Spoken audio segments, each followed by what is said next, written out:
O Ryan, ayos ka lang ba? Kaya mo bang kargayin ng mga kahoy na yan? Oo naman kuya, kayang-kaya ko to no. Ako pa ba? Malakas kaya ako? Ang yabang ah. Dapat lang kuya, lalaki ako eh. Sigurado ako Ryan, kung nabubuhay man sina ina at ama, ay magiging proud sila sa'yo. Siyempre naman kuya, maayos mo akong pinalaki. Ginulo ni Gardo ang buhok ng nakababata niyang kapatid na si Ryan at ninitian ito. Ay sus! Ang bait talaga ng kapatid ko. Tumayo ka na dyan at paggabi na. Alam mo namang nakakatakot kapag gabi na, di ba? Maraming naglipa ng alam mo na. Sige ka. Bahala ka. Nagtaas baba ang magkabilang kilay ni Gardo bilang pananakot niya sa nakababatang kapatid. Kuya naman eh, hindi naman ako naniniwala sa mga aswang o kahit anumang kababalaghan na yan na likha lamang ng imahinasyon. Sa ngayon, wala pa naman ako nakikitang kahit na ano. Kaya wag mo na akong takutin. Hindi ako tinatabla ng kahit na anong takot sa katawan, no? Matagal na akong takot. May himig na pagmamayabang ni Ryan. Ikaw naman, alam ko naman yon. Sinusubukan lang naman kita eh. O sige na po kuya, pasok na po tayo. Maaabutan na po talaga tayo ng dilim nito. Nagtungo na nga ang magkapatid sa kanilang maliit na kubo. Silang dalawa na lang ang magkabisig dahil sumakibilang buhay na ang mga magulang nito. Kaya naman, si Gardo na ang naging nanay at tatay ni Ryan. At masaya siya dahil naging maayos ang pagpapalaki niya kay Ryan. Isang araw ay nagpunta ang magkapatid sa bayan para ibenta ang mga panggatong na kahoy. Nang maibenta nila ang mga panggatong na kahoy, ay bumili ang magkapatid ng kanilang pagkain para sa 1 linggo. Nang makarating sila sa kanilang bahay, ay agad na nagluto ng pagkain si Gardo. Kuya, doon naman tayo sa may bandang manggahan mangahoy. Ang daming kahoy doon kuya. Wala kasing nagagawing mangangahoy doon eh. Teka, hindi ba ang bali-balita may nagpapakita ron na batang babae ron sa may lumang bahay? Kuya, mga kasabihan lang yun. Ang sabihin mo ay natatakot ka lang. Hoy Ryan, hindi ako takot no. Malakas yata ako. Kalalaki ko rin tao. Ano ako't matatakot? Tumigil ka nga dyan. Pagmamayabang pa ni Gardo. Di doon tayo mangahoy sa Sabado. Kung hindi ka takot, wala naman tayong pasok eh. Sige na nga, baka makarami tayo doon. Pandagdag ipon na rin. Yan ang gusto ko sa'yo kuya. Ang dali mong kausap. Ikaw talaga oo. Sige na, maghugas ka na nga ng kamay mo at tayo kakain na. Mabilis namang sumunod si Ryan sa kanya. Pagkatapos nilang kumain, ay naghanda na sila para matulog. Bago matulog, ay may kinuha si Gardo sa lumang baul ng ama. Ibinilin ng ama rito na kapag sumapit na sa 10 taong gulang si Ryan, ay ibibigay niya ito sa kapatid. Nang makuha ang kwintas, ay muli niyang isinara ang baul at itinago. Lumapit siya sa kanyang kapatid at ninitian ito. Ryan, heto, at may ibibigay ako sa'yo. Ha? Ano yan kuya? Ito ay mutya ng saging. Alam mo namang dating albularyo si ama, di ba? At ito, ipinabibigay niya sa'yo ito kapag 10 taong gulang ka na. Mangyaring nakalimutan ko noong nakaraang linggong ibigay sa ito eh. Kaya ngayon na lang. Pinakatitigan ni Ryan ang kwintas na hawak niya. Marahan nito yung hinimas. Manghang-mangha ito sa kakaibang hugis ng kwintas. Kuya, anong klaseng kwintas to? Ang ganda at para bang nagniningning ito. Gaya nga ng sinabi ko sa'yo, isa yang mutya. Mutya ng saging. Nakuha yan ni ama sa katawan ng saging at isa itong agimat. Poproteksyonan ka yan sa masasamang elemento o kaya sa kadiliman. Wow! Ang galing naman pala nito kuya. Pakaingatan mo yang mabuti Ryan. Kahit na anong mangyari, kahit sino pa ang humiram ng kwintas mo, ay wag na wag kang papayag. Maliwanag ba? Baka ikapahamak mo yun. Opo kuya, maliwanag po. O siya, sige. Akin na nga at isusuot ko na sa'yo. Masayang isinuot ni Gardo sa kapatid ang kwintas ng mutya ng saging. Gusto niyang may proteksyon ang kapatid kahit saan ito magpunta. Meron ding ipinamana sa kanya ang ama, ang buntot ng pagi. Panlaban naman yon mula sa mga masasamang elemento, aswang, mambabarang at sa mga mangkukulam. Pagkatapos nilang mag-usap ng kanyang kapatid, ay natulog na sila. Pagdating ng araw ng Sabado, ay naghanda na ang magkapatid na sina Gardo at Ryan para mangahoy sa may manggahan. Wala kasing nagpupunta roon dahil nga sa mga sabi-sabi. May bata kasing namatay sa lumang bahay at ang sabi-sabi ng mga taga roon ay nagpapakita raw ito at kung sino man ang makapasok sa loob ng lumang bahay ay hindi na muling makakalabas pa. At kung makalabas man ay mamalasin sa tanang buhay niya. Ngunit hindi sigurado ni Gardo kung totoo nga ba ang sabi-sabi ng mga matatanda. Kuya, excited na akong pumunta ron.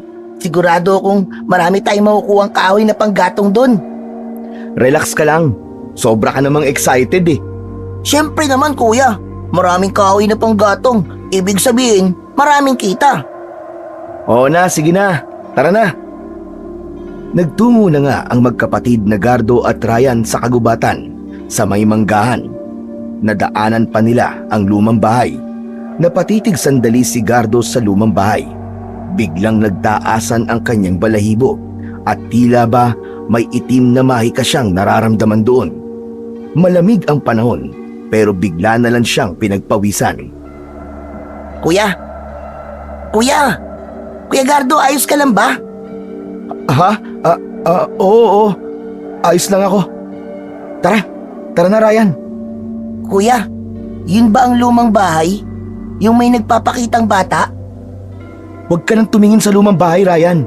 At kahit na anong mangyari, huwag kang pupunta ron ha. Maliwanag ba? Opo, kuya. Mabuti naman kung ganun. Tara, tayo na. Nag-umpisa na ngang mangahoy ang magkapatid na Gardo at Ryan.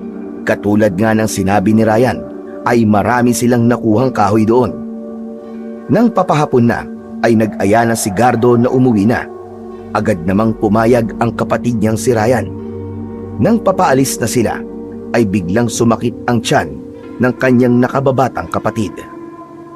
Kuya, biglang sumakit ang tiyan ko. Hintayin mo na lang kaya ako rito. Kailangan ko talagang ilabas to eh. Sige nga kuya, sandali lang. Ibak na talaga ako eh. Ay, nako. Mabuti pa sasamahan na lang kita. Ha? Huwag na po kuya. Mas lalo lang po tayo matatagalan nito eh. Hakutin mo na lang po ang mga kahoy na nakuha natin. Tutulungan kita maya-maya lang kuya. Ilalabas ko lang talaga to. Sigurado ka ba? Masukal tong kagubatan. Baka maligaw ka, Ryan. Si kuya naman, malaki na ako. Kita mo tong muscle ko? Kayang-kaya ko nga magbuhat ng mabibigat eh. May kahambugan na ibinida pa ng batang paslit ang kanyang braso. Ikaw talagang bata ka, oo. Kung makapagsalita ka parang matanda ka na. Sige na nga, at hakutin ko na itong mga kahoy na nakuha natin. Bilisan mo at babalikan kagad kita dito. Sige kuya. Tumakbo si Ryan sa kagubatan, habang siya naman ay nagsimula ng hakutin ang mga kahoy na panggatong. Hindi niya namalayan ang oras nang tingalain niya ang kalangitan ay nag-aagaw na ang araw at kadiliman. Napalingon siya sa kagubatan kung saan pumasok si Ryan. Hanggang ngayon ay hindi pa rin bumabalik ang kanyang kapatid. Pambira, nasaan na kaya ang batang yun? Ano't magkakalahating oras na hindi pa rin bumabalik? Di kaya naligaw yun? Diyos ko po, huwag naman sana. Napaantanda si Gardo. Bigla siyang binundol ng kaba. Bigla din siyang napatingin sa direksyon ng lumang bahay. Ipinikit niya ang mga mata at nanalangin na sana ay walang masamang nangyari sa kanyang kapatid. Panginoon ko, gabayan niyo po nawa kami. Huwag niyo po sanang pababayaan ang kapatid ko. Ilayo niyo po siya sa anumang uri ng kapahamakan. Muling umusal ng panalangin si Gardo. bago humakbang papunta sa kagubatan kung saan nagtungo ang kanyang kapatid. Kahit madilim na, ay hinanap pa rin ito ni Gardo. Ryan! Ryan! Kapatid ko! Nasaan ka na? Bakas na bakas ang pag-aalala sa itsura ni Gardo sa kanyang kapatid. Hinihingal na siya sa kakalakad at takbo, ngunit hindi niya pa rin nakikita ang paslit na kapatid. Ni hindi ito sumasagot sa tawag niya. Halo-halo na tuloy ang naiisip niya sa puntong yon. Ryan! Ryan, naririnig mo ba ako? Ryan, si kuya mo to! Sumagot ka! Parang awa mo na, Ryan! Nag-aalala na ako sa'yo! Sumagot ka, Ryan! Ryan! Ngunit kahit na anong lakas ng pagtawag ni Gardo sa kanyang kapatid, ay hindi pa rin ito sumasagot. Mas dumoble na ang kaba sa puso niya ng mga sandaling yon. Masama ang pakiramdam niya at alam niyang may nangyaring masama sa kanyang kapatid. Muli na naman niyang tinawag si Ryan, ngunit wala talaga siyang matanggap na sagot mula rito. Pinalagutok niya ang mga daliri sa tensyon na nararamdaman. Balisang-balisa na si Gardo. Bawat segundong lumilipas na hindi niya nakikita ang kapatid ay mas lalong nadadagdagan ang kaba sa puso ng binatilyo. Ryan, kapatid ko! Nasaan ka na ba? Ryan, nagmamakaawa naman ako sa'yo. Magpakita ka na kay kuya. Mamamatay ako sa pag-aalala sa'yo eh. Ryan! Ryan! Pinahid niya ang luhang pumatak mula sa mga mata niya. Binabalot ng takot ang kanyang puso. Sinisisi niya ang sarili sa pagkawala ng kapatid. Kung binantayan niya lamang ito at hindi pinayagang mahiwalay sa kanya, hindi sana ito mawawala ng sandaling yon. Buisit! Buisit! Wala talaga akong kwentang kapatid. Pinabayaan ko si Ryan. Sana sinamahan ko siya. Sana'y kasama ko pa siya hanggang ngayon. Diyos ko, huwag naman sanang mapahamak ang kapatid ko. Teka, Ryan? Ryan, ikaw ba yan? Nagulat si Gardo nang may marinig na malakas na boses. Agad niya yung sinundan. Tumakbo siya ng mabilis habang pinakikinggan ang tinig na nagmumula sa malayo. Habang sinusundan ang boses ng kapatid, ay papalapit naman siya ng papalapit sa lumang bahay. Napatigil siya nang marinig ang boses ng kapatid niya. Kuya Gardo! Kuya Gardo, tulungan mo ako! Tulungan mo ako! Sumisigaw ito na may takot sa boses. Sa paghingi ng tulong na yun ng kapatid, napamulagat ang mga mata ni Gardo. Mas naalarma siya na baka may nangyaring masama na nga talaga sa kapatid niya. Ryan! Ryan! Ryan, hintayin mo ako! Tutulungan kita! Hintayin mo si kuya! Nandyan na ako!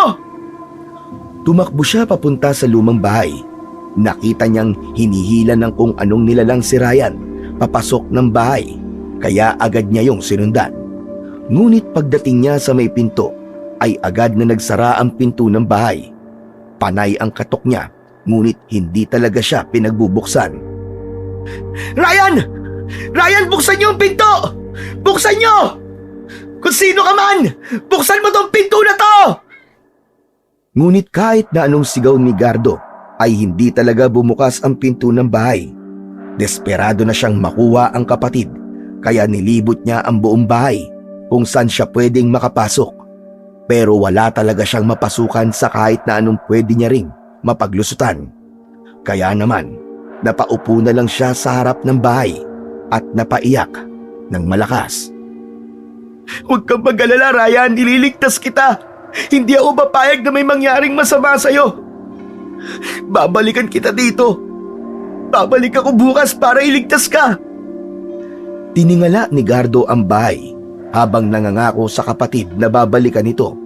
Dahil lumalalim na nga ang gabi, ay bumalik na si Gardo sa kanilang bahay na may bigat sa kanyang dibdib. Para bagang may malaking batong nakadagan doon dahil sa hindi niya nabitbit din pauwi ang nakababatang kapatid. Pinapalakas niya ang sarili habang iniisip ang pinakamamahal niyang si Ryan. Inihanda na ni Gardo ang kanyang mga kagamitan. Tinignan niya ang buntot ng pagi at ang langis ng nyog. Kakailanganin niya yon para sa pakikipaglaban niya sa nilalang na kumuha kay Ryan. Hindi niya alam kung multo ba ang dumampot rito o isang aswang. Naguguluhan siya sa bilis ng mga pangyayari. Kung sino amang nilalang ng dilim na kumuha kay Ryan, magbabayad ka. Hindi kita sasantuin. Aalamin ko kung bakit mo dinampot ang kapatid ko. Kinabukasan ay maagang nagpunta si Gardo sa lumang bahay. Inihanda niya ang kanyang sarili. Tiningala niya ang bahay at nakita roon ang isang batang babae. Bumangon ang galit sa kanyang puso. Hoy multo! Kung anumang nilalang ka, bumaba ka rito! Magtuos tayong dalawa! Pakawalan mo ang kapatid ko! Ako ang harapin mong hayop ka! Matapang at buong loob na sambit ni Gardo sa lumang bahay na yon kung saan naroon ang batang babae. Kahit na kinakabahan, ay pinilit ni Gardo na maging matapang para sa kanyang kapatid na si Ryan. Hindi siya dapat panghinaan ng loob. Hindi gumalaw ang batang babae. Bagkus ay tinignan lang siya ng mataman. Kaya naman muli siyang sumigaw. Ano? Bingi ka ba ha? Papasukin mo ako! Ano ba? Buksan mo to! Buksan mo to! Napatda si Gardo at napasigaw nang biglang bumukas ang pinto ng lumang bahay. Mabilis siyang pumasok para hanapin ang kanyang pinakamamahal na kapatid. Ryan! Ryan, nasan ka na? Nandito na si Kuya Ryan! Tara na, uuwi na tayong dalawa! Ryan! Ryan! Isa-isang binuksan ni Gardo ang silid hanggang sa buksan niya ang kahuli-hulihang pinto. Halos lumabas ang kanyang puso sa takot nang biglang bumungad sa kanyang harapan ang batang babae. Napaatras siya habang sumisigaw. Ah! Ah! Multo! May multo! Napahawak siya sa bandang dibdib niya nang makitang hindi nakasayad ang dalawang paa ng batang babae sa sahig. Hindi niya mawari kung bakit ito lumulutang, pero unang pumasok sa isip niya, isa na itong kaluluwa o tinatawag na multo. Nasaan ang kapatid ko? Ilabas mo siya! Ilabas mo ang kapatid ko! Hindi ako kalaban. Huwag kang mag-alala, buhay pa ang kapatid mo. Nanindig ang balahibo ni Gardo nang magsalita ang batang babae. Malamig ang boses nito at parang punong-puno ng sakit at lungkot. Kung hindi ka kalaban ilabas mo na ang kapatid ko. Ilabas mo na siya. Ako si Amelia at ginagamit ng mangkukulam ang katawan ko. Kaya hindi ko minsan nakokontrol ang sarili ko. Umalis ang mangkukulam na si Vilma, kaya malaya ngayon ang katawan ko. Gustong gamitin ni Vilma ang katawan ng kapatid mo. May nakita siyang kakaiba rito. Anong kakaiba? Wala namang kakaiba sa kapatid ko ah. Halata sa bawat bigkas ng binatilyo ang pagkatakot niya sa kaharap na batang babae na isa na lamang entidad. Hindi niya mawari kung bakit niya pa ito nakikita. May third eye ba siya? Naitanong niya sa isip. Pero sa kabilang banda, naisip niya rin na baka yun ang espesyal niyang kakayahan. Yun ang hindi mo alam, Gardo. Pero may espesyal na kapangyarihan si Ryan. Isa siyang tinatawag na tagapangalaga. Ang mutya ng saging na kwintas niya ay simbolo ng proteksyon. Kaya binigay yun ng ama niyo dahil alam niyang merong kakaibang lakas si Ryan. At para sa mangkukulam na si Aling Vilma, ito ay isang susi para lumalim pa ang kanyang kapangyarihan. Pahayag ni Amelia sa malagom na tinig. Ano ka mo? Tagapangalaga? Anong ibig mong sabihin? At ba't kailangan ni Aling Vilma ang katawan niya? At saka, teka nga, bakit alam mong pamana ni Ama ang kwintas na yun kay Ryan? Hindi pa rin nawawala ang pagkautal-utal ni Gardo. Takot na takot pa rin siya sa kaharap na batang multo. Basta alam ko. Huwag ka ng maraming tanong dyan. Malalaman mo lang ang lahat ng tungkol sa akin kapag natalo mo na ang mangkukulam na si Aling Vilma. May sasabihin ako sa'yo. Nag-umpisa ng paliwanagan ng kaluluwa ni Amelia si Gardo. Ang mga tagapangalaga ay iilan lamang sa mundo. Sila ang may kakayahang balansehin ang enerhiya ng mabuti at masama. Ang katawan ni Ryan ay may dalisay na enerhiya na kayang gawing mas malakas ang sino mang mangkukulam na gagamit dito. Kapag nagawa yun ni Aling Vilma, wala nang makakapigil pa sa kanya. Magiging malakas na siya higit kanino man. At maging si Aling Viola ay hindi na siya mapipigilan pa. Bakit hindi mo kagad sinabi sa akin ng lahat? At saka, paano mo nalaman ang tungkol dito? Bakit ang dami mong alam? Sino ka ba talaga, Amelia? Sinabi ko na sa'yo, makikilala mo lang ako kapag natalo mo ang mangkukulam na si Aling Vilma. At saka, matagal na akong biktima ni Aling Vilma. Ako ang una niyang ginamit para subukang makuha ang kapangyarihan ng mutya. Pero nagkamali siya ng napasukang katawan. Ang kapatid ko ang totoong nagmamay-ari ng mutya. Ngayon ay natuklasan niyang si Ryan ng may taglay ng enerhiya na hinahanap niya. Sa tuwing ginagamit niya ang katawan ko, nararamdaman kong sinusubukan niyang lapitan ang kapatid mo. Hindi pa siya nagtatagumpay na pasukin ang katawan ni Ryan, pero nagtagumpay siyang palapitin ang kapatid mo. At yun ang naging daan niya para makuha siya. Nang mapakinggan yun ni Gardo, ay nanginig ang buong kalamnan ng binatilyo sa galit. Hindi ko hahayaan na makuha niya ang katawan ng kapatid ko. Hindi niya pwedeng saktan si Ryan. Anong gagawin natin, Amelia? May plano ka ba? Malakas na bumuntong hininga si Amelia. Ramdam na ramdam ni Gardo ang tensyon sa pagitan nila. Nararamdaman din niyang malakas ang mangkukulam na si Aling Vilma, kaya kailangan niyang maghanda. Hindi siya makakapayag na pasukin ng masamang mangkukulam ang katawan ni Ryan. Lahat ay gagawin niya. Mailigtas lamang ang nakababata niyang kapatid.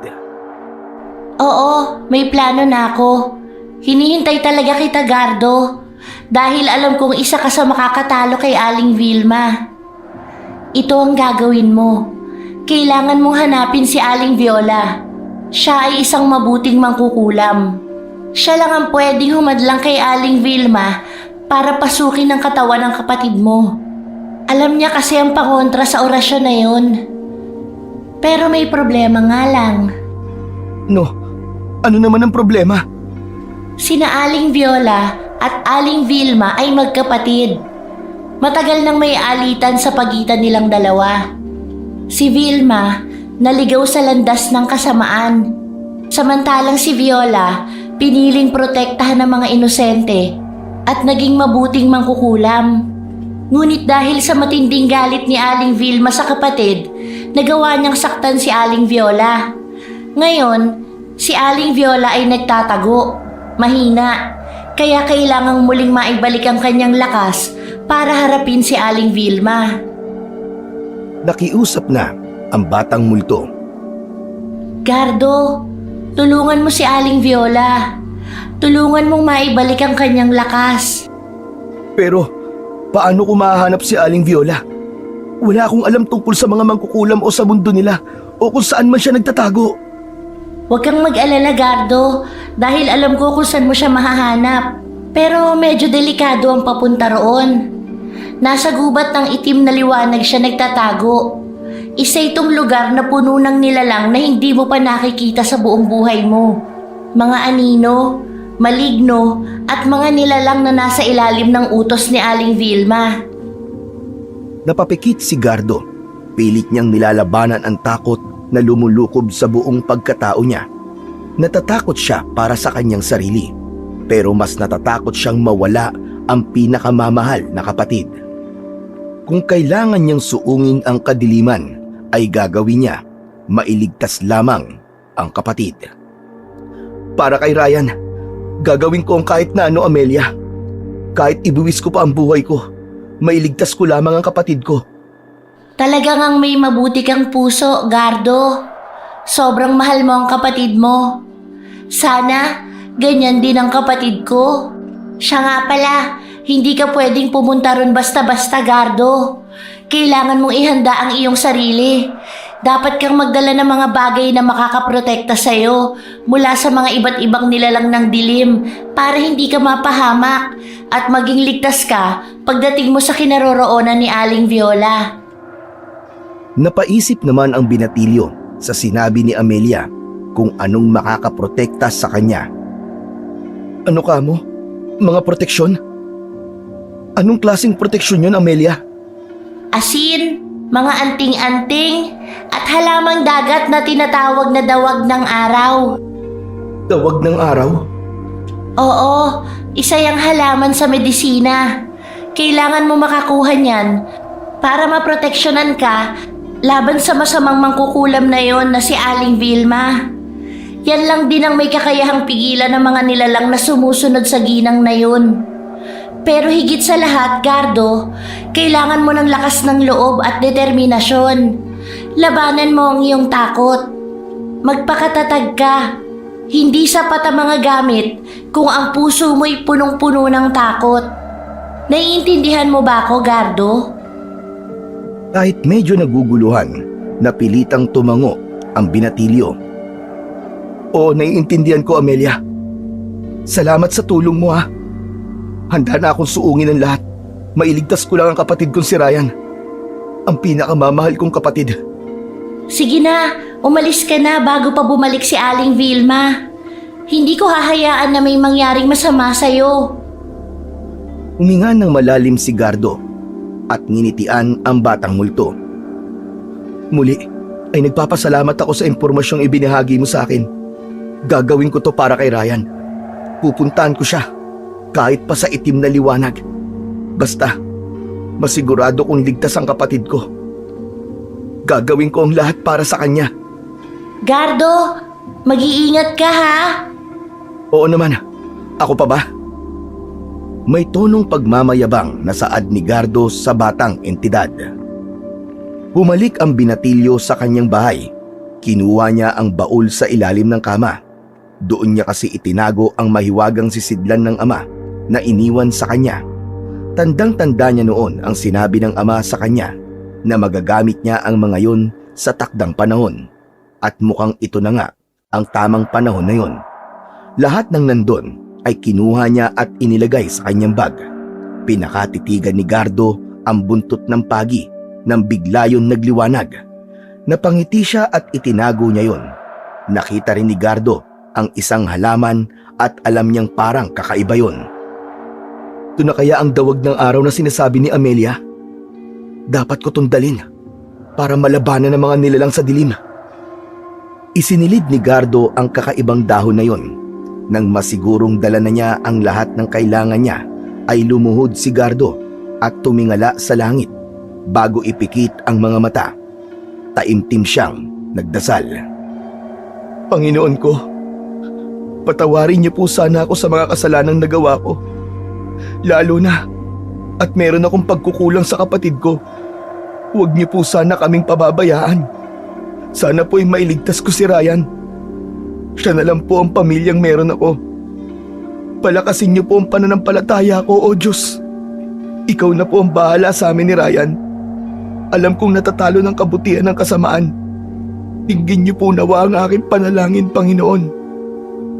Pagkatapos manalangin ni Gardo, ay naghanda na siya para matulog. Kinabukasan naman sa gubat ng itim na liwanag. Pagkaraan ng isang araw na paghahanda, ay nagtungo na si Gardo sa gubat ng itim na liwanag. Ang paligid ay tahimik ngunit nakakatakot. Ang mga punong kahoy ay tila buhay at ang hangin ay punong-puno ng malamig na enerhiya. Sa bawat paghakbang niya ay pakiramdam ni Gardo ay pinagmamasdan siya ng kakaibang mga nilalang. Tumitindig sa takot ang kanyang balahibo. Nagulat si Gardo nang marinig niya ang boses ni Amelia sa kanyang isipan. Ito ang tandaan mo, Gardo. Huwag kang titingin sa mga mata ng anino. Kapag ginawa mo yun, makukuha nila ang alaala mo at mawawala ka sa daigdig na ito. Kinakabahang tinugunan naman ng binatilyo yon sa kanyang isip. Iniiwasan ko na nga. At saka paano ko naman malalaman kung tama ang dinaraanan ko? Sundan mo ang liwanag ng buwan, Gardo.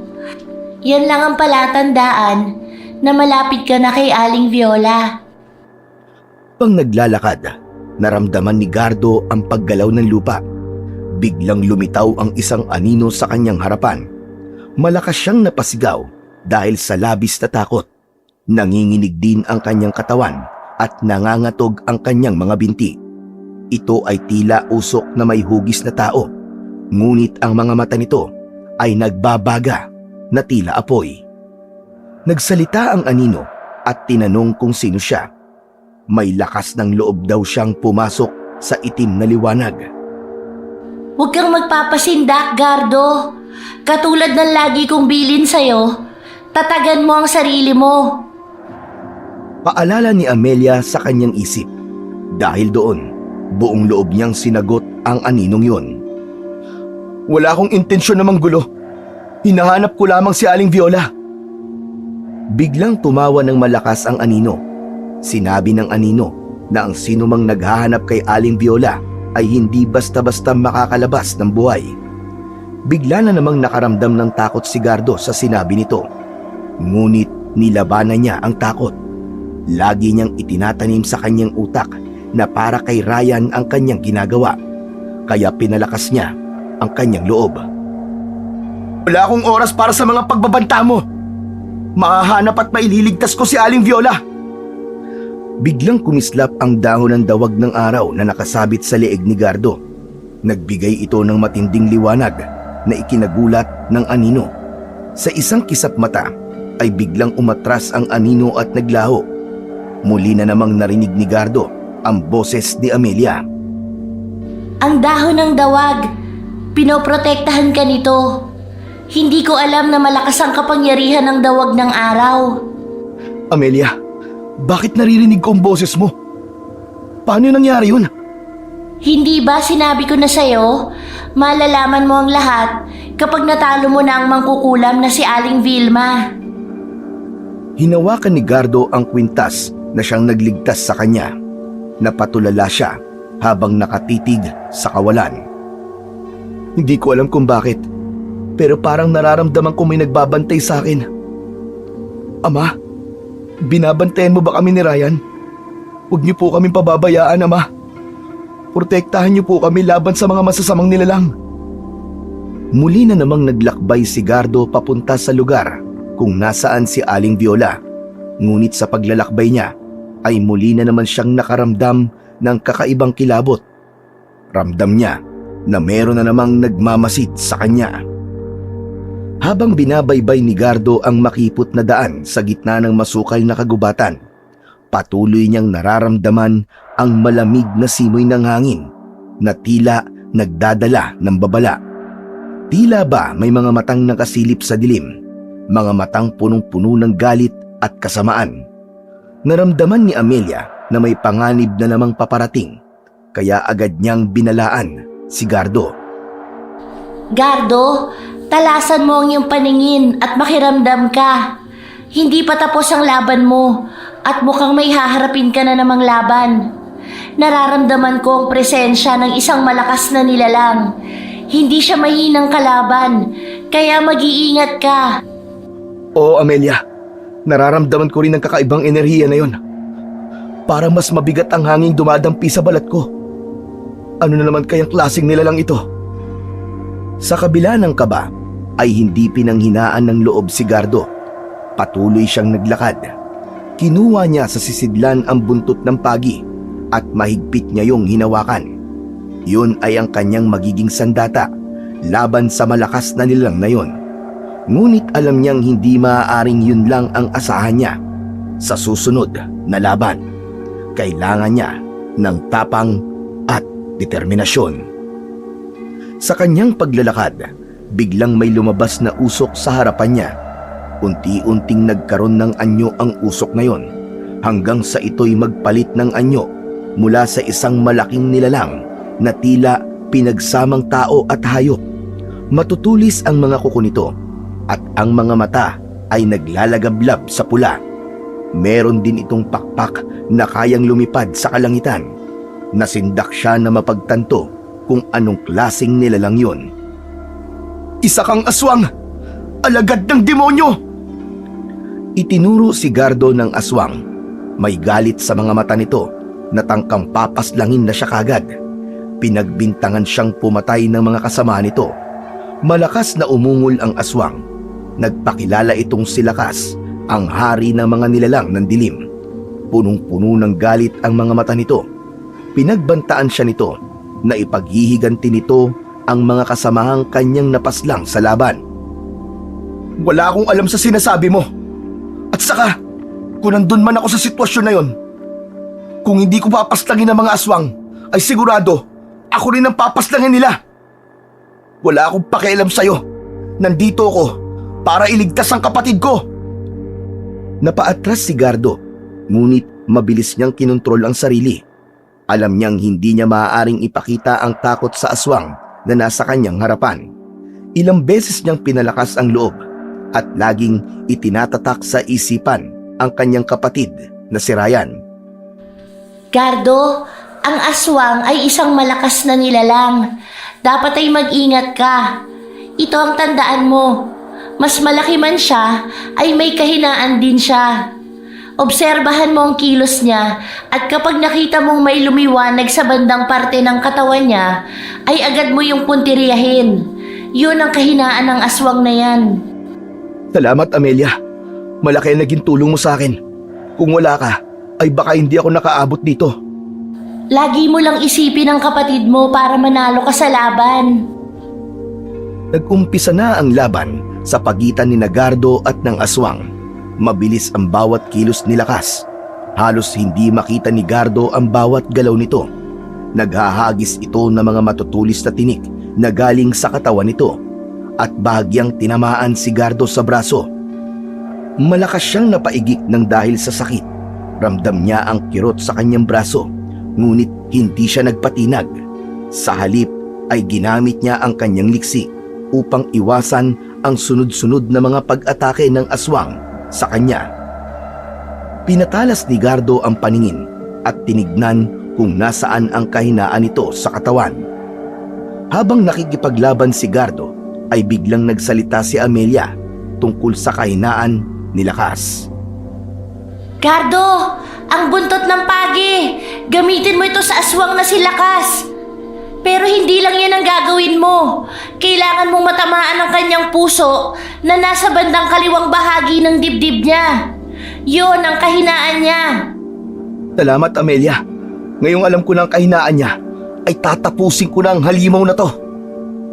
Mag-iingat ka pa rin at tunay na malakas ang aswang na yan.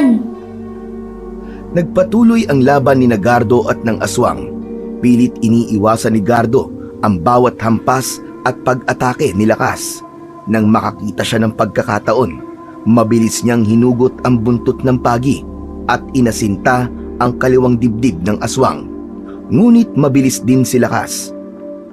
Agad na nasugatan si Gardo sa kanang braso niya gamit ang matulis nitong mga kuko. Kaagad na napaluhod ang binatilyo sa lupa. Di madaling tamaan ang puso ng aswang, Amelia. Napakalakas niya. Kaya mo yan, Gardo. Tandaan mo ang sinabi ko. Kailangan mo lang ng tamang tiyempo. Paikutin mo ang aswang na yan. At kapag nahilo yan, gawin mo agad ang pinapagawa ko sa'yo. Susubukan ko, Amelia. Sana nga itamaan ko na siya ngayon. Kaya mo yan, Gardo. Sa bawat galaw ng aswang, sinikap ni Gardo na basahin ang kilos nito. Nang makita niyang may bahagyang pagbukas sa depensa ng aswang, ay agad niyang ginamit ang lahat ng lakas upang tumalon at iwasan ang sunod na pag-atake ng aswang sa kanya. Mabilis niyang inundayan ng buntot ng pagi ang kaliwang bahagi ng dibdib nito. Tumama ang buntot ng pagi sa puso ng aswang at narinig niya ang malakas na sigaw ng aswang na puno ng sakit.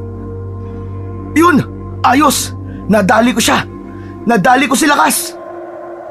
Sumigaw ng sumigaw ito. Hindi niya akalain na matatalo nito ang isang kagaya niya.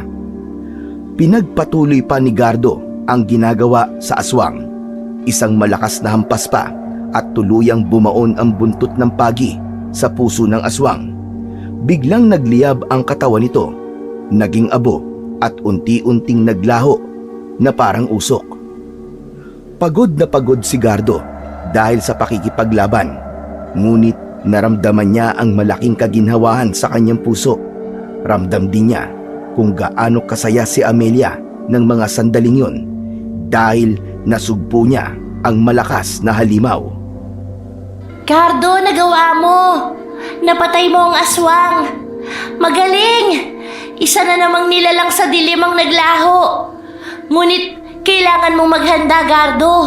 Sigurado akong may mas malakas pang darating kaysa sa anino at aswang na nakalaban mo.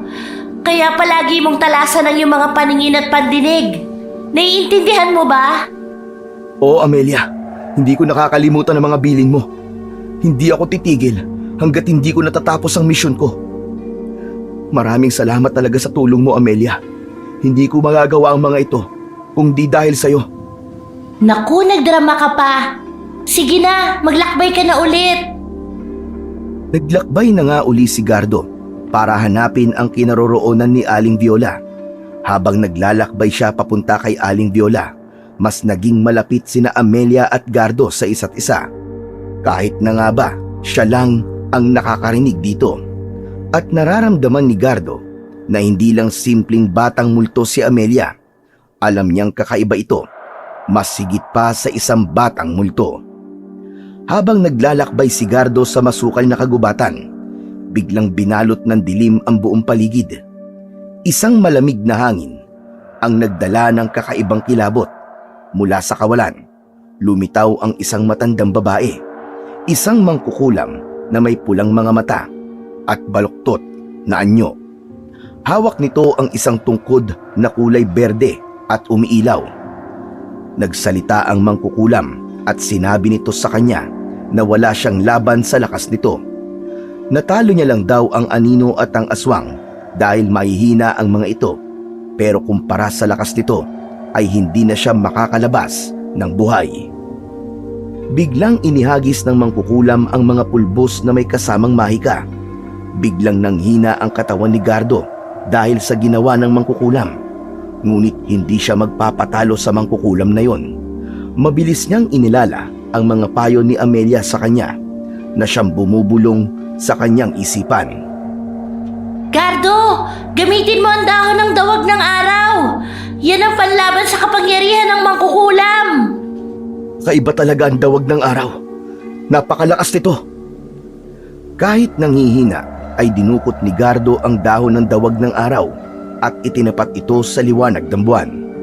Bigla itong kumislap at naglabas ng liwanag na nagtaboy sa itim na usok ng mangkukulam. Bumagsak ang tungkod nito, ngunit mas naging mabagsik pa ang mangkukulam. Bigla na lang kumulog at kumidlat ang paligid, habang ang mangkukulam naman ay naging mas malaki at mas makapangyarihan kaysa sa inaasahan niya. Ginamit ni Gardo ang buntot ng pagi na dala niya mula sa naunang laban. Tumalon siya mula sa likod ng isang malaking bato at inihagis ang buntot ng pagi sa dibdib ng mangkukulam. Malakas na sumigaw ang mangkukulam dahil sa sakit na nararamdaman. Nagsimulang matunaw ang kanyang kalaban habang sumisigaw ito sa sakit. Sa wakas, natalo ni Gardo ang mangkukulam. Bagamat sugatan at pagod na siya, ay nagawa niyang magtagumpay. Lagi niyang iniisip ang pagliligtas sa kapatid, kaya mas lumalakas ang loob niyang matalo ang mga kalaban. Nagpatuloy si Gardo sa paglalakbay matapos niyang talunin ang mangkukulam gamit ang dahon ng dawag ng araw at ang buntot ng pagi. Kahit na nga ba siya ay pagod na at masakit ang buong katawan dahil sa sunod-sunod na laban, ay pinapalakas siya ng pag-asang muli niyang makakasama ang kanyang kapatid at maililigtas. At pinapalakas rin siya ni Amelia. Napakahusay mo, Gardo. Ngunit marami pang pagsubok ang naghihintay sa'yo. Kailangang maging matatag ka. Alalahanin mong hindi pa ang mangkukulam na si Aling Vilma ang kalaban mo. Mas malakas siya at mas lalakas pa ang kapangyarihan niya kapag nakuha niya ang katawan ng kapatid mo. Di mangyayari yun. Hinding-hindi niya makukuha ang katawan ng kapatid ko. Sisiguraduhin ko yun. Kahit na itaya ko pa ang buhay ko. Ganyan nga, Gardo. Magpakatatag ka. Kahit alam niyang si Amelia ay isang mahiwagang nilalang, ito'y naging inspirasyon para kay Gardo. May kung anong misteryo sa boses nito na nagbibigay ng lakas sa kanya sa tuwing siya'y pinanghihinaan ng loob. Habang patuloy niyang tinatahak ang madawag at masukal na kagubatan, naramdaman niya ang malamig na simoy ng hangin. Mas lalong dumilim ang paligid. Napahinto siya sa paglalakad. Amelia, ano nangyayari? Bakit parang kakaiba ang paligid? Huwag kang matakot. Ito'y isang patibong lang. Kaya mag-ingat ka. Magmatsyag ka sa paligid. Baka may bigla na namang umataking nilalang na hindi natin namamalayan. Hindi pa man siya nakakausad, isang napakalakas na alingawngaw ang kanyang narinig. Biglang bumukas ang lupa at mula rito'y lumitaw ang isang dambuhalang ahas na may 3 ulo. Ang bawat ulo nito'y naglalabas ng maitim na usok na tila lason. Dahil sa takot ay akmang tatakbo na sana si Gardo. Huwag kang tatakbo, Gardo. Kailangan mong harapin ang halimaw na ito. Huwag kang maging duwag. Pero nakakatakot ang halimaw na yan, Amelia. Magdasal ka, Gardo. Manalig ka sa Diyos at ilabas mo ang langis ng nyog. Ipahid mo yun sa buo mong katawan. Oo, Amelia. Nagdasal si Gardo habang nilalabas ang mga natitirang gamit sa kanyang balutan. Nakita niya nga ang langis ng nyog at ipinahid niya yon sa kanyang katawan. Nanginginig siya sa takot pero pinilit niyang ikalma ang kanyang sarili. Ang ahas ay sumugod sa kanya at muntik nang tamaan si Gardo ng buntot nito na nagwasak sa mga puno sa paligid. Sa bilis ng galaw ng halimaw, napilitan si Gardo na magtago sa likod ng malaking bato. Amelia, ano pang gagawin ko? Nagpahid na ako ng langis ng nyog. Proteksyon mo yan. Tumingin ka sa paligid mo. Hanapin mo ang halaman na may itim na bulaklak. Kunin mo ito at durugin mo ang bulaklak sa mga kamay mo. Ang amoy nito ang magpapahina sa kapangyarihan ng ahas. Sigurado ka bang maitim na bulaklak dito? Kumilos ka na kung ayaw mong mamatay, Gardo. Agad na tumalima si Gardo sa kabila ng takot na nararamdaman. Nagmamadali siyang naghanap ng halamang may itim na bulaklak habang patuloy na iniiwasan ang bawat hampas ng buntot ng ahas. Nang makita niya ang halaman, ay agad niya yung kinuha at dinurog niya yon gamit ang kamay. Ilang sandali pa ay inihagis niya ang pinong bahagi nito sa harapan ng malaking ahas. Sa loob lamang ng ilang segundo, ang bawat ulo ng ahas ay nagsimulang umubo. Ang maitim na usok na lumalabas mula rito ay biglang nawala at ang halimaw ay tila naging mas mabagal sa paggalaw at nanghina. Samantala, ginamit ni Gardo ang buntot ng pagi mula sa kanyang naunang laban. Tumalon siya sa likuran ng ahas at sinaksak ito sa leeg. Isa-isang bumagsak ang 3 ulo ng halimaw hanggang sa tuluyang humandusay ito sa lupa at unti-unting nasunog. Hingal na hingal naman si Gardo sa naging laban niya. Amelia, tapos na. Pero parang ang dami ko pang kakaharaping laban Alam kong marami ka pang haharaping laban, Gardo. Pero sa ngayon, malapit ka na sa kinaroroonan ni Aling Viola. Ngunit bago mo marating si Aling Viola, kailangan mong maunawaan ang lakas na iyong taglay. Hindi ka basta-bastang tao, Gardo. May dugong mandirigma ang nananalaytay sa'yo. Kaya maging malakas at matapang ka sa mga kakaharapin mo pang laban. Hindi lahat ng oras ay kasama mo ko. Napaisip si Gardo sa mga sinabi ni Amelia. Totoo kayang may dugo siya ng isang mandirigma? Ang tanging alam niya lang ay isang albularyo ang kanyang ama at nabibilang ang kanilang ina sa isang mayamang angkan. Ngunit itinakwil ito ng sumama at magpakasal sa kanilang ina. Alam kong malalaman ko ang lahat ng kasagutan sa mga tanong ko kapag napatay ko ng mangkukulam na si Aling Vilma. Sa ngayon, ang dapat ko munang isipin ay ang kapakanan ng kapatid ko at mailigtas siya. Muli na namang naglakad si Gardo at ilang sandali pa ay narating niya ang isang mahiwagang kuweba. Ang pintuan nito ay nababalutan ng makintab na kristal na tila humihinga at gumagalaw. Nagningning ang mga mata ng binatilyo, ngunit may nakaagaw ng pansin niya sa labas ng kuweba. May nakita kasi siyang isang matandang lalaki na nakasuot ng balabal na gawa sa dahon at kahoy.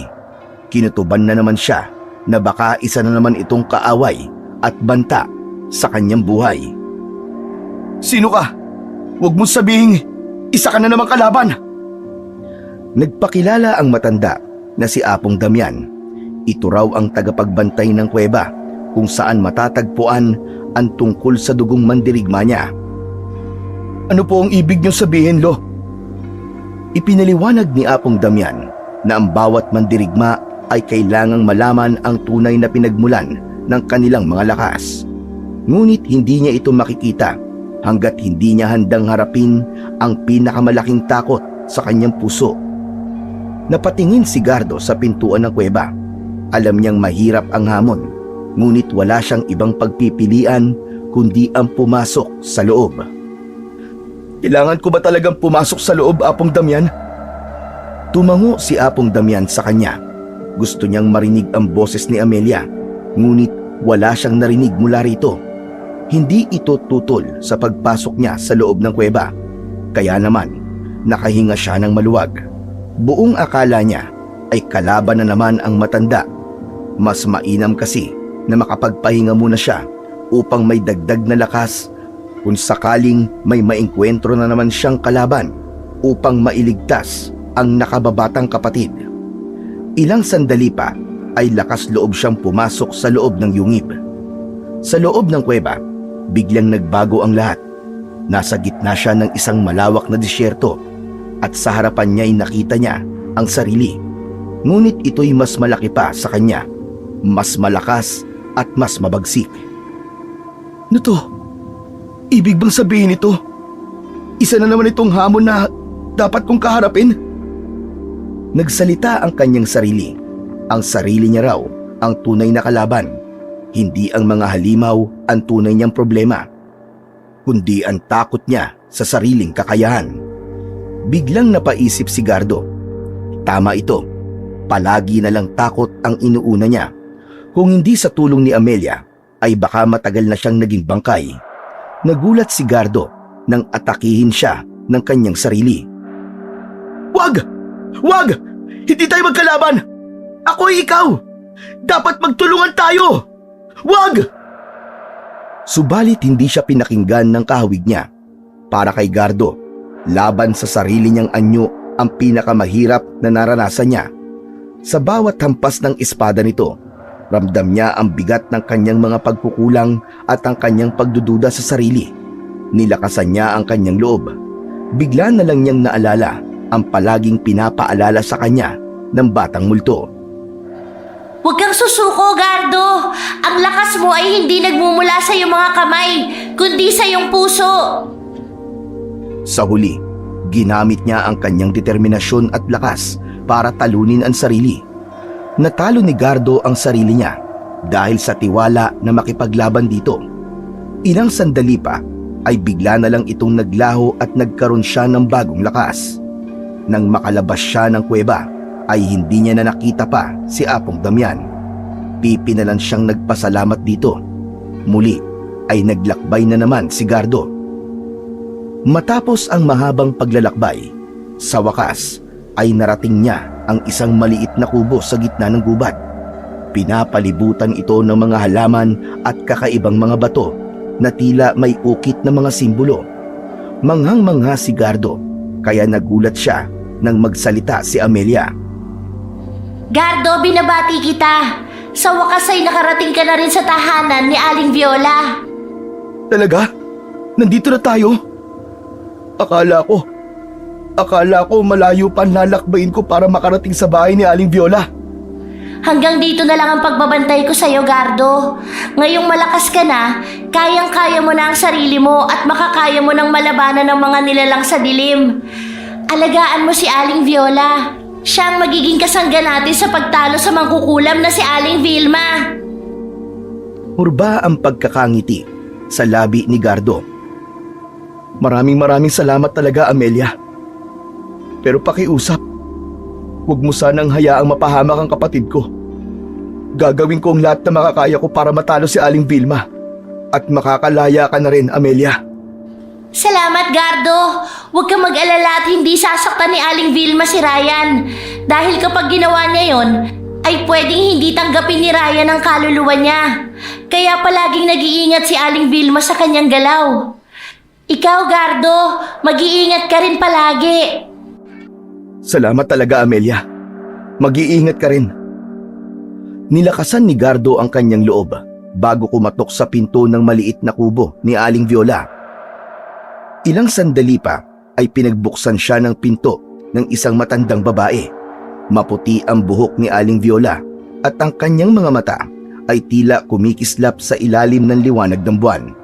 Nagulat ito nang makita siya. Sino ka? At anong ginagawa mo rito? Paano mo nalampasan ang bantay sa ilalim ng dilim na liwanag? Ako po si Gardo, Aling Viola. Nandito po ako dahil kailangan ko ang tulong nyo. Gusto ni Aling Vilma na gamitin ang kapatid ko para mas maging malakas pa siya. Tulungan nyo po ako. At saka, natalo ko po ang mga bantay kaya nakarating po ako dito. Sumama po kayo sa akin, Aling Viola. Si Vilma baka mo? Ang kapatid kong taksil. Tama ho kayo sa narinig nyo. Ang kapatid nyo po ay kinuha ang kapatid ko at gustong gamitin ang katawan nito para sa kasamaan. Bakit kita pagkakatiwalaan? Hindi kita kilala. At kung si Vilma nga ang kumuha sa kapatid mo, ngayon pa lang ay binabalaan na kita. Hindi madaling kalaban ang kapatid kong yon.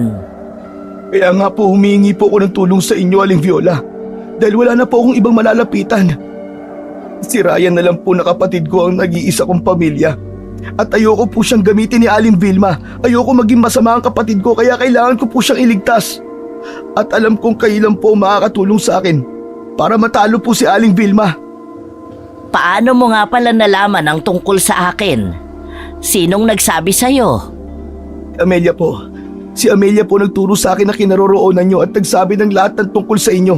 Kaya po nakikiusap po ako sa inyo, tulungan nyo po ako. Hawak ng kapatid ko ang mutya ng saging. Kaya gustong kunin ni Aling Vilma ang katawan niya. Natahimik si Aling Viola at tila ilang sandaling nag-isip. Nanalangin na naman siya na sana ay hindi ito magdalawang isip na tulungan siya. Ano po ang dapat kong gawin, Aling Viola? Magdala ka ng sapat na lakas ng loob at pananalig. Alam kong meron kang sandatang dala, kaya dapat ihanda mo rin yan. Sa sandaling magsimula ang laban, hindi na maaaring umatras pa. Kailangang harapin natin ang dilim na dala ni Vilma. Gagawin ko po ang lahat, Aling Viola. Basta mailigtas ko lang po ang kapatid kong si Ryan. Matapang at determinadong sabi ni Gardo kay Aling Viola. Ngumiti ang matanda sa kanya at makikita ang paghanga sa katapangan at pagmamahal niya para sa kanyang kapatid. Ang pagmamahal mo sa kapatid mo ang magiging sandata mo sa pagtalo kay Vilma. Pero tandaan mo, Gardo, ang labanang ito ay hindi lang tungkol kay Ryan. Tungkol ito sa kaligtasan ng mas marami pang inosente. Naiintindihan ko po, Aling Viola. Magaling. O siya, pumasok ka sa loob at ihahanda ko lang ang mga gamit ko at aalis na tayo. Sige po, Aling Viola. Maraming salamat po sa pagbayag niyong tulungan ako at ang kapatid ko. Habang naghahanda si Aling Viola, hindi maiwasang maramdaman ni Gardo ang bigat ng sitwasyon. Hindi lang buhay ng kapatid niya ang nakataya, kundi ang kaligtasan ng lahat. Sa kabila ng takot, ipinangako niya sa sarili na hindi siya susuko. Ano man ang mangyari, ay gagawin niya ang lahat upang mailigtas ang kanyang kapatid at mailayo ang kanilang baryo sa tiyak na kapahamakan. Tapos nang mag-impake si Aling Viola ng kanyang mga gamit, tinignan siya nito. Tayo na, Gardo. Gad-agad po. Hindi ba pwedeng magpahinga po muna? Pagod na po ang katawan ko. At ilang sandali na lang, baka himatayin na po ako. Hindi tayo pwedeng magtagal dito. Dahil ilang sandali pa ay mawawasak na ito. Ano kung may mga halimaw at aswang na naman tayong makakaharap? Matatalo tayo dahil wala na po akong lakas. Mahinang natawa si Aling Viola.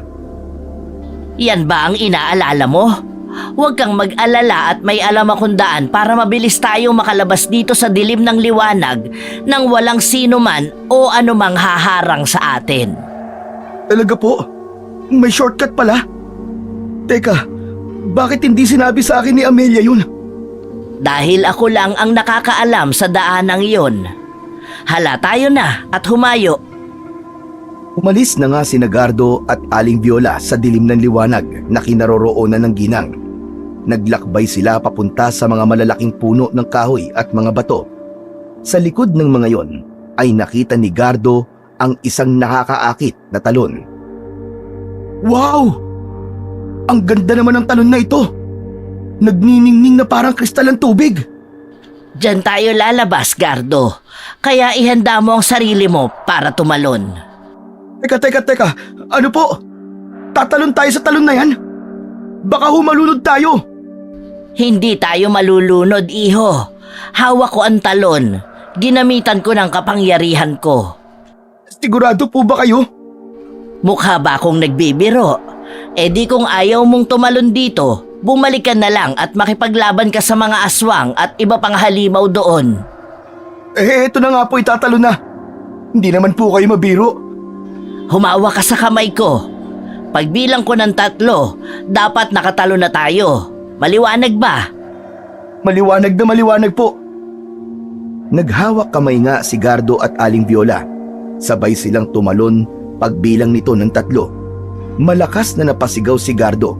Ngunit ilang minuto lang ay nasa harapan na sila ng kanyang bahay. Namanghang tinignan niya si Aling Viola. Ang galing naman po ng kapangyarihan niyo, Aling Viola. Idol na po kita. Ay sus, biniro pa ako ng batang ere. Hala, magpahinga ka na at alam kong pagod ka. May ipapainom akong halamang gamot sa'yo para mabilis na gumaling ang mga sugat mo. Maraming salamat po, Aling Viola. Huwag mo muna akong pasasalamatan, Gardo, at wala pa akong nagagawa. Hindi pa natin natatalo ang kapatid ko. Kahit na po, sa pagpayag niyo pa lang po na tulungan akong talunin siya, ay malaki na po ang pagpapasalamat ko sa inyo. Pinapasok na ni Gardo sa bahay niya si Aling Viola. Kahit pagod, ay agad siyang kumilos para maghanda ng pagkain na ikinahanga ni Aling Viola. Ang bait mo talaga, iho. Sana lang naging ganyan din kabait si Vilma. Pero hindi Mas hinangad niya ang mas malakas na kapangyarihan at ang kasamaan kesa sa simpleng buhay lang. Ganyan ho talaga, Aling Viola. Hindi naman natin hawak ang pag-iisip ng iba. Sana lang po ay magbago pa siya. Sana nga, Gardo. Pagkatapos nilang kumain, ay pinainom siya ng halamang gamot ni Aling Viola bago sila magpahinga. Kailangan nila ng lakas para hanapin ang mangkukulam na si Aling Vilma. Hindi pa tuluyang nanunumbalik ang lakas ni Aling Viola at kailangan niya itong matulungan sa lalong madaling panahon. Kinabukasan ay maagang nagising si Gardo at Aling Viola. Ramdam ni Gardo ang pagbalik ng lakas niya. Kakaiba nga ang mahika na meron si Aling Viola. Nakakamangha. Naganda siya ng almusal at sabay na rin silang kumain ng matandang babae. Aling Viola, ano po ba ang kailangan kong gawin para manumbalik po kagad ang lakas niyo at kapangyarihan? Sabihin niyo po sa akin at gagawin ko. Huwag mo akong alalahanin, Gardo. Ang dapat mong makuha ay ang kandila na may sinag na berdeng kulay. Meron po bang kulay berdeng sinag ng kandila? Mukhang imposible ho yan. Walang imposible, iho. Dahil ang itim na kandila na may sinag na berdeng kulay ay isa sa sangkap na kailangan ko para matalo si Vilma. Talaga? Saan ko po yun matatagpuan? Hahanapin ko po kagad. Ang kandilang itim na may sinag na berdeng kulay ay nasa kanlurang bahagi ng kagubatan.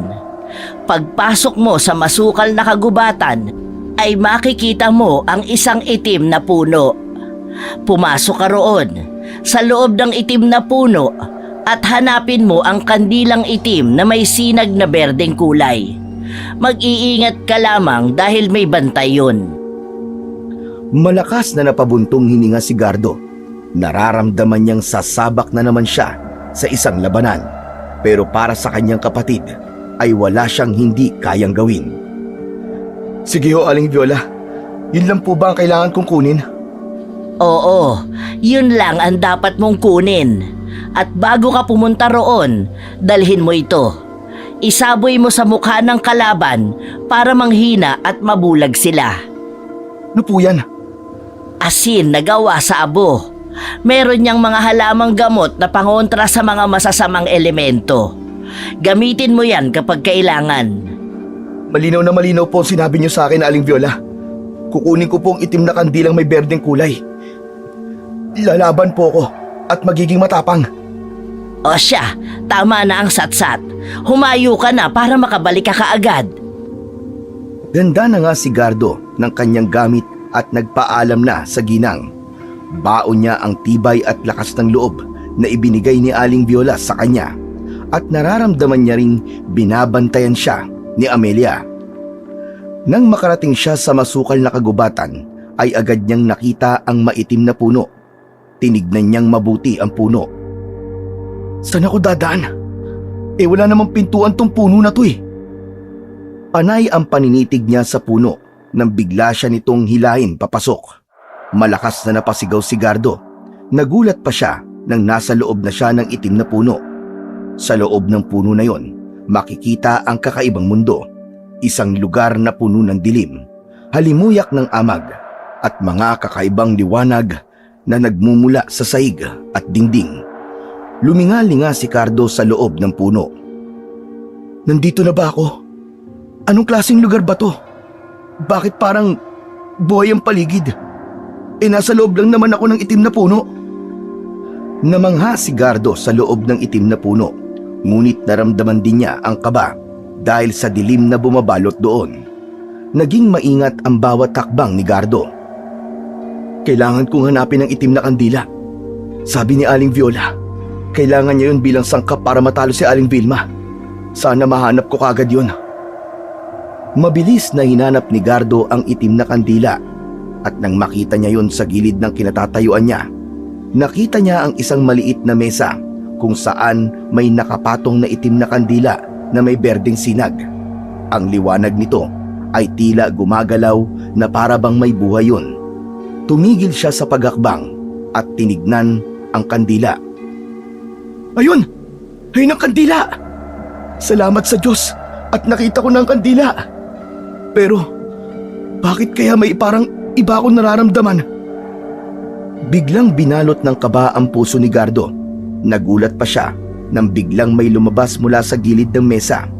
Isa yung malaking nilalang, may matutulis na sungay at ang mga mata ay parang nag-aapoy sa galit.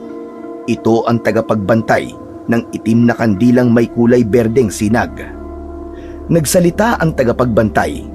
Malalim at nakakatakot ang boses ng kakaibang nilalang. Sinabi nitong hindi siya pwedeng lumapit sa itim na kandila.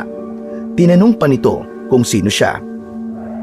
Nanginginig, ngunit may tapang sa boses na sumagot si Gardo. Ako si Gardo. Kailangan ko ang kandilang yan para matalo mang kukulam at para mailigtas ko ang aking kapatid. Kung hindi ko ito madadala kay Aling Viola, ay baka maggasik ng lagim si Aling Vilma. Tumawa ng malakas ang tagapagbantay. Sinabi nito sa malagim na tinig na isa lang itong di hamak na mortal at wala itong pakialam sa kanya. Dagdag pa nito kung iniisip niya kung kaya nitong kunin mula sa tagapagbantay ang kandilang itim na yon. Hinding-hindi yun magagawa dahil pinoprotektahan nito ang mahiwagang bagay na yon sa buong buhay nito. Pero, paano po kung hiramin ko na lang? Hindi ito nagsalita at bigla na lang umatake ang tagapagbantay kay Gardo. Iniwasan ito ng binatilyo, subalit muntika na siyang tamaan ng matutulis na kuko ng nilalang. Tumakbo siya ng mabilis, saka nag-isip kung paano tatalunin ang agresibong tagapagbantay na yon. Hindi ako susuko! Kailangan ko ang kandilang itim! Kahit ano pa mangyari! Kukunin ko yan! Alang-alang sa kapatid kong si Ryan! Inalala ni Gardo ang bilin ni Aling Viola bago siya pumunta sa masukal na kagubatan. Malinaw na malinaw pa rin ang sinabi sa kanya ni Aling Viola. Hindi ko po kayo bibiguin. Marami ang umaasa sa akin. Kaya humanda ka sa akin, tagapagbantay ka. Papakainin kita ng maraming asin. Habang papalapit ng papalapit ang tagapagbantay kay Gardo, hinugot niya mula sa bulsa ang isang supot ng asin na ginawang bato at dumakot mula roon. Sumigaw habang naghahandang isaboy ang asin sa tagapagbantay. Ito na ang katapusan mo! Isinaboy ni Gardo ang asin sa mukha ng tagapagbantay. Biglang napahinto ang nilalang at nagsimulang umusok ang balat nito. Sumigaw ang tagapagbantay. Kitang-kita niyang nasaktan ito sa ginawa niya. Ilang segundo niya munang tinignan ang tagapagbantay bago mabilis na nilapitan ang kandila. Pasensya ka na, tagapagbantay. Kung sana, ibinigay mo na lang to. E di sana, hindi ka na dedo. Naging abo ang tagapagbantay at mabilis na kinuha ni Gardo ang itim na kandila na may berdeng sinag. Tinignan niya muna ito ng mabuti. Hindi niya nararamdaman ang init ng kandila. Bagkus ay kakaibang kapangyarihan ang naramdaman niya mula rito. Nagpalinga-linga siya sa buong paligid para maghanap ng pwedeng mapaglabasan.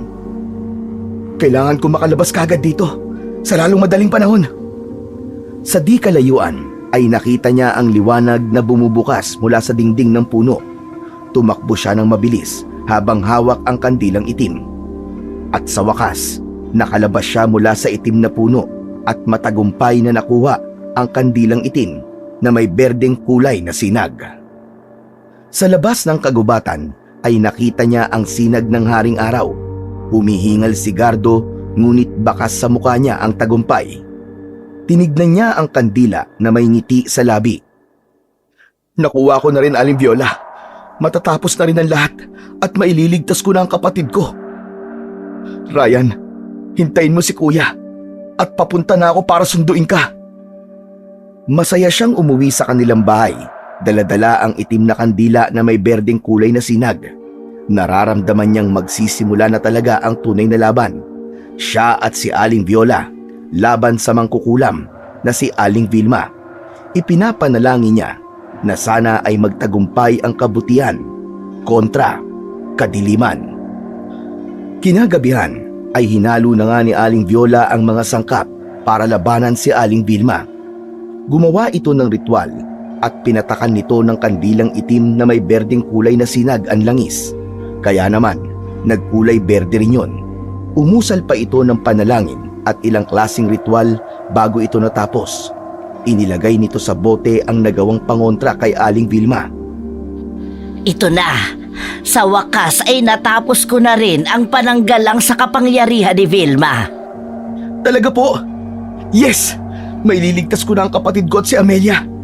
Tuluyan na matatahimik ang kaluluwa niya. Kinabukasan ay agad silang naglakbay papunta sa lumang bahay kung saan nakatira si Aling Vilma. Nang nasa harapan na sila ng bahay ay bigla na lamang kumulog at kumidlat. Unti-unting nagdilim ang buong paligid. Maging alerto ka. Nandyan na ang kapatid ko.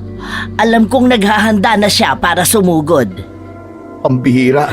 Hindi ko gusto ang pakiramdam na to, Aling Viola. Para bang may malakas na puwersang nasa loob ng lumang bahay na yan. Gardo, maghanda ka. Nararamdaman ko na ang presensya ng kapatid ko. Sigurado akong alam niyang narito tayo. Mag-iingat ka, Gardo. Hindi basta-basta ang kapangyarihan niya. Biglang bumukas ang pinto ng lumang bahay. Lumabas si Aling Vilma, ngunit gamit ang katawan ni Amelia. Amelia? Amelia, ikaw ba yan? Hindi si Amelia yan, Gardo. Ginagamit lang ng kapatid ko ang katawan niya para itago ang tunay niyang anyo. Tumawa ng malakas si Aling Vilma gamit ang boses ni Amelia. Ngunit unti-unting nagbago ang anyo nito.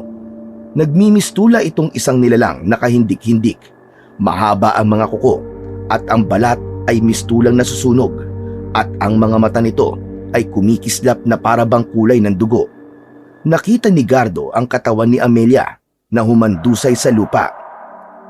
Ah, Viola, matagal din kitang hinintay. Mabuti naman at natakasan mo na rin ang kulungang pinaglagyan ko sa'yo. Akala mo ba'y makakaisa ka sa akin? Mahina ka pa rin hanggang ngayon! Nagnitngit naman sa galit si Aling Viola. Hindi na ako ang dating kapatid mo na kaya mong alipustahin, Vilma. Handa na akong harapin ka ngayon. Tama na ang kasamaan mo. Biglang nagpakawala ng malakas na kapangyarihan si Aling Vilma na nagpayanig sa lupa. Napaatras si Gardo at si Aling Viola. Ngunit tinatagan nila ang kanilang mga sarili para labanan si Aling Vilma. Aling Viola, anong plano natin? Paano natin siya matatalo? May paraan, Gardo. Pero kailangan mo kong protektahan habang sinisikap kong palakasin ang pananggalang natin. Lagi po ako nasa likuran niyo, Aling Viola. Nag-umpisa ang labanan sa pagitan ni Aling Viola at Aling Vilma. Agad umatake si Aling Viola gamit ang mga mahika mula sa kanyang palad. Nagsanib ang liwanag at hangin sa kanyang galaw. Ngunit masyadong mabilis si Aling Vilma. Isa-isang naputol ang mga atake ni Aling Viola. Kaya naman bigla itong napaatras. Talaga bang ito lang ang kaya mo? Nakakahiya ka sa pamilya natin! Biglang umatake si Aling Vilma gamit ang isang alon ng itim na apoy. Hindi kagad nakailag si Aling Viola. Kaya naman ay napuruhan ito at tumilapon sa lupa. Napasigaw naman si Gardo. Aling Viola! Aling Viola! Ayos ka lang ba? Agad tumakbo si Gardo upang protektahan si Aling Viola. Kinuha niya ang dahon ng dawag ng araw mula sa kanyang bag. Nilagyan ito ng pananggalang na iniwan ni Aling Viola bago magsimula ang laban. Hinarap niya si Aling Vilma ng buong tapang. Hindi mo kami basta-basta matatalo, Aling Vilma! Malakas na tumawa si Aling Vilma. Magsama kayong dalawa ni Viola! Pareho kayong mahihina! Iniharap ni Gardo ang dahon ng dawag ng araw kay Aling Vilma. Naglabas yun ng liwanag na tumama sa mukha ni Aling Vilma. Napasigaw ito ng dahil sa sakit. Ngunit agad din itong nakabawi. Akala mo ba'y kaya mo kong talunin gamit yan? Walang kwenta ang pananggalang mo laban sa akin! Nagulat si Gardo nang makita niyang hindi pa rin natitinag si Aling Vilma. Sa kabila ng liwanag, patuloy pa rin itong naglalakad palapit sa kanya. Kahit kinakabahan, ay pinili niya pa rin maging matapang. Gardo, gamitin mo ang buntot ng pagi. Lagyan mo ng berde kong pananggalang. Aling Viola! Oo, bilisan mo! Agad kinuha ni Gardo ang buntot ng pagi mula sa kanyang bag. Nilagyan niya ito ng berdeng pananggalang na ginawa ni Aling Viola. Ngunit bago niya gamitin ang sandata, ay kumuha muna siya ng asin na gawa sa abo at sinabuyan ang muka ni Aling Vilma. Ah! Aray! Anong isinaboy mo sa akin? Pasensya na, Aling Vilma, pero hindi ko ahayaan na makasakit ka pa ng iba. Ililigtas ko ang kapatid ko at si Amelia, at kahit kailan ay hindi ka na ulit mananakit ng ibang tao. Malakas niyang hinampas si Aling Vilma sa dibdib gamit ang buntot ng pagi. Napasigaw ito ng dahil sa sakit at napaatras. Hindi tumigil si Gardo sa paghampas dito.